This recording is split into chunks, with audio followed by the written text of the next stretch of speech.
The David Pakman Show at davidpakman.com.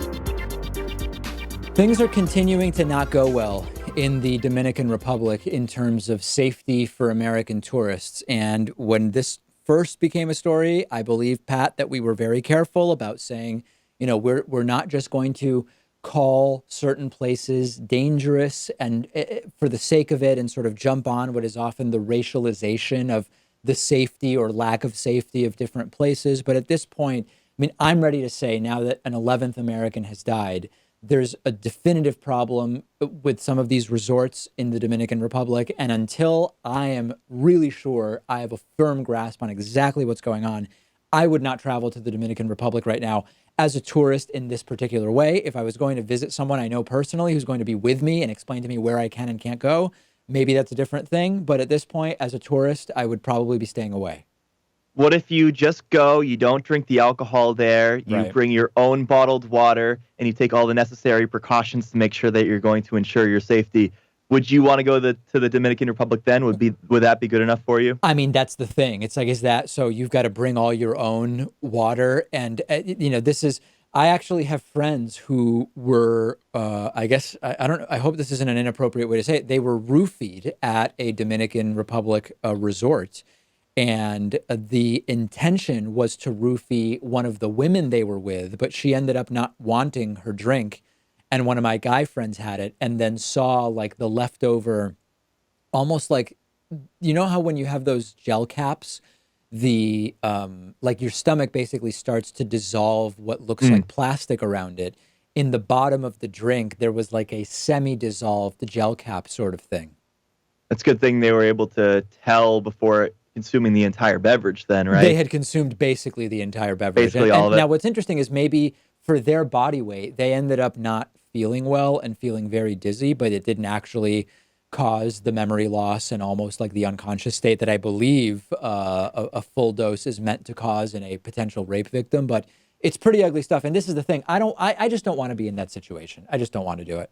Yeah, and I wonder if the 11 deaths will all be connected to one thing, like maybe alcohol being poisoned, or it could be a number of things, I guess. Or if it's just maybe it's just one big coincidence. Is that even possible at this point? I mean, 11 deaths within the year. Yeah. The Dominican Republic has a population of about 10 million. So I don't know if, that ultimately scales to a big proportion of Americans going over there and getting killed somehow. But it sounds like it is. But maybe there's just a pile-on effect going on here, too. Yeah, I don't know. I mean, it's a very, I think that, listen, if 10 Americans died in Argentina, I think it would be a massive scandal. I think there's just no question about it. And I don't think that, 10 or 11 Americans dying in the Dominican Republic is a huge deal, particularly when there are allegations that the Dominican Republic government is not being totally upfront about the location of where some of these deaths supposedly happened.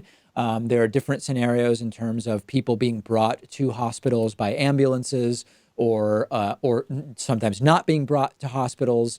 But this is, the pattern is that people are complaining about not feeling well after meals or after drinks, sometimes from bars at the hotels and resorts, sometimes actually from the mini bars inside the rooms at the hotel. So there are a few different scenarios.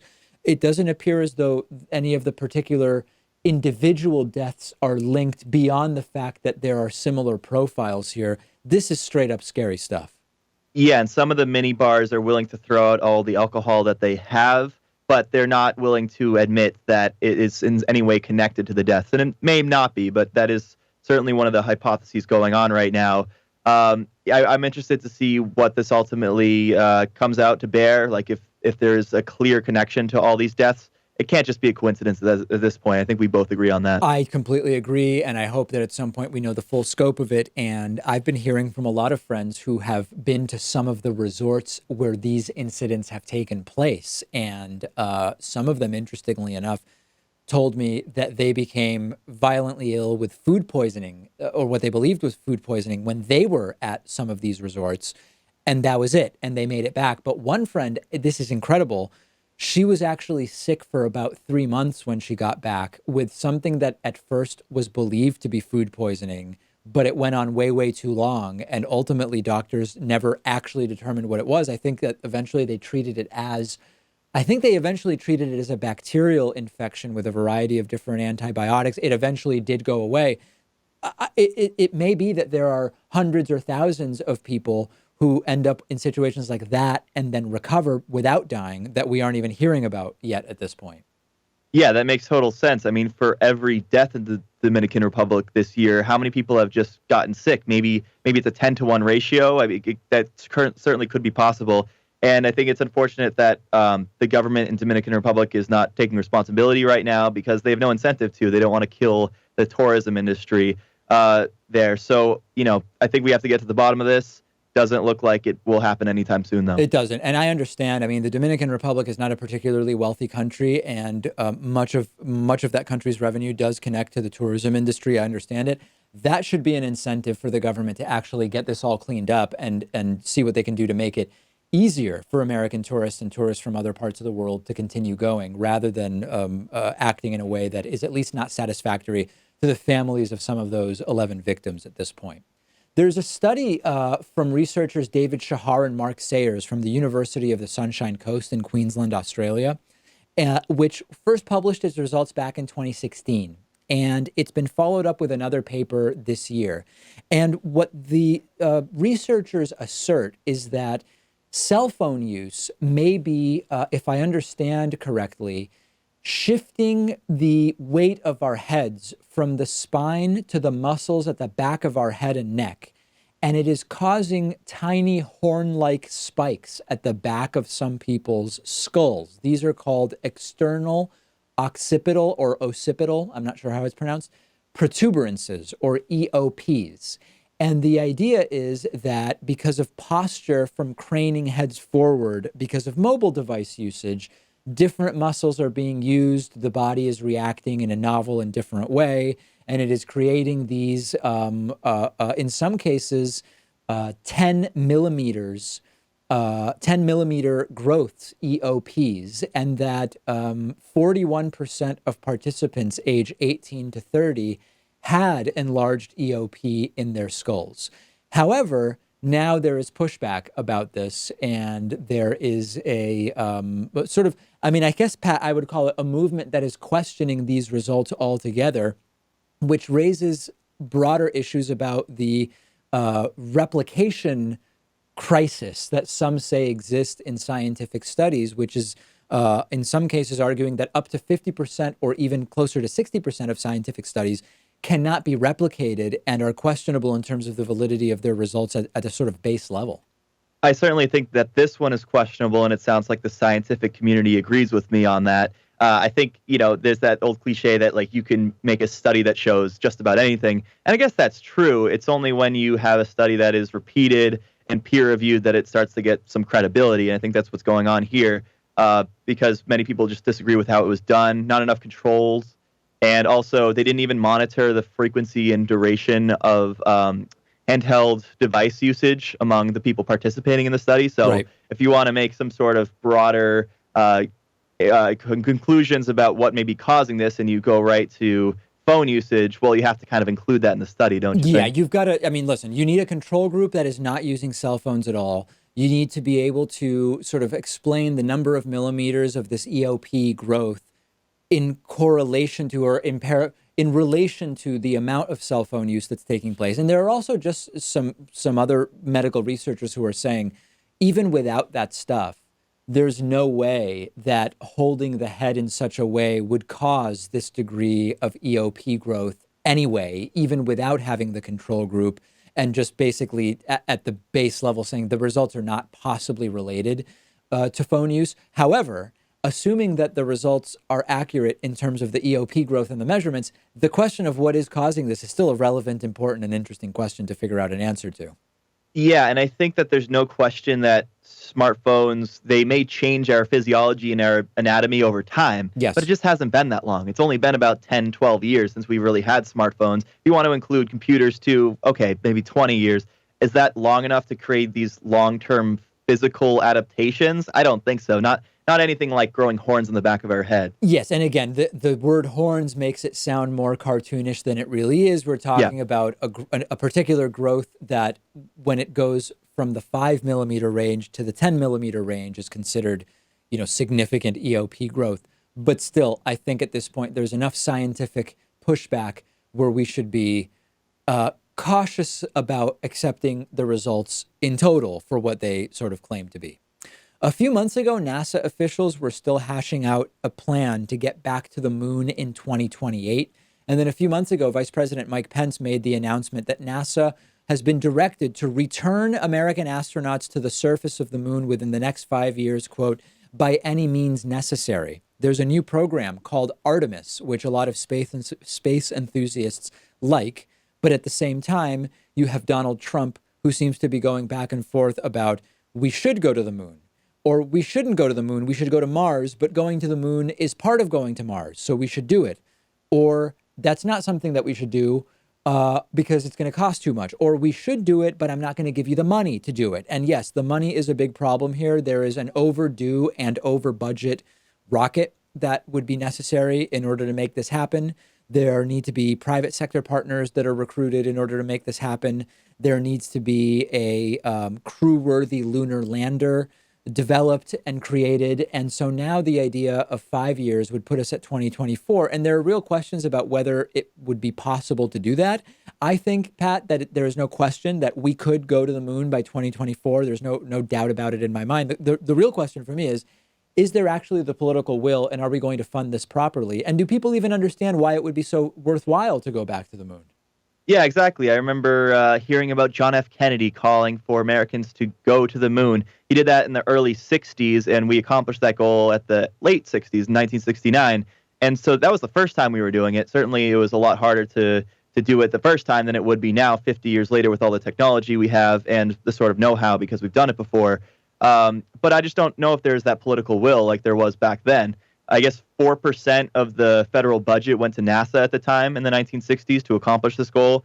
And also we had like a clear reason why, in a sense, like we were at war with the Soviet Union and we wanted to one-up them or maybe up our military and we would be able to do that perhaps by going to the moon. Now there's less clear of an incentive to go. And also we only spend less than 0.5% of our budget on NASA now. So while I think it would make total sense that we should be able to accomplish this goal within 5 years, if the political will kind of subsides at any sort of clip, it's not going to happen. Well, there is a question of at what cost is it worth doing it in the next 5 years? And I think that there's no question at this point that if you look at the individual projects, sub-projects within NASA, like there's the new rocket project, there's the lunar lander project, all of these projects are behind schedule and or underfunded. And it would be extraordinarily difficult to get those completely up to speed and ready for a 2024 landing on the moon. However, and this is not me being a pro-private industry guy or an anti-private industry guy. I'm just simply saying, given what Boeing and SpaceX and a lot of these other companies have done in the last 5 years, I believe that the most direct path at this point to making this happen by 2024 is going to be with significant subcontracting to private industry. It is not an attack on the idea of the government doing stuff. I think NASA's fantastic. I love NASA. I don't want to get the political hate for what I'm saying, Pat. I just think it's a practical reality for this particular mission with the timeline that Mike Pence is talking about. Yeah, I think NASA could do it, or SpaceX could do it, or Boeing could do it. Competition will start kicking in, if you will. I also am interested to see what happens to the moon conspiracy theorists if we do indeed go back there. Like, I think they'll continue to claim that we didn't go there in 69 and the early 70s.